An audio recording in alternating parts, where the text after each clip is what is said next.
आमदार सचिन कल्याण शेट्टी आणि माजी आमदार सिद्धाराम म्हेत्रे यांच्यातील राजकीय वैर अक्कलकोट तालुक्यासह संपूर्ण जिल्ह्याला परिचित आहे.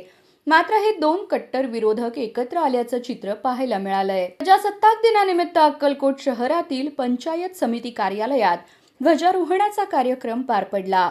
यावेळी आमदार सचिन कल्याण शेट्टी आणि माजी आमदार सिद्धाराम म्हेत्रे दोघेही उपस्थित होते. विशेष म्हणजे दोघेही एकमेकांच्या शेजारी उभे राहून राष्ट्रध्वजाला सलामी देताना दिसले. यानंतर राजे फत्तेसिंह क्रीडांगणावर उपविभागीय अधिकारी व तहसीलदार यांच्या उपस्थितीत ध्वजारोहणाचा मुख्य कार्यक्रम झाला. या ठिकाणी परेडचे आयोजनही करण्यात आले होते. या कार्यक्रमातही आमदार सचिन कल्याण शेट्टी आणि माजी आमदार म्हेत्रे एकाच रांगेत एकमेकांच्या शेजारी एकत्र बसलेले दिसून आले.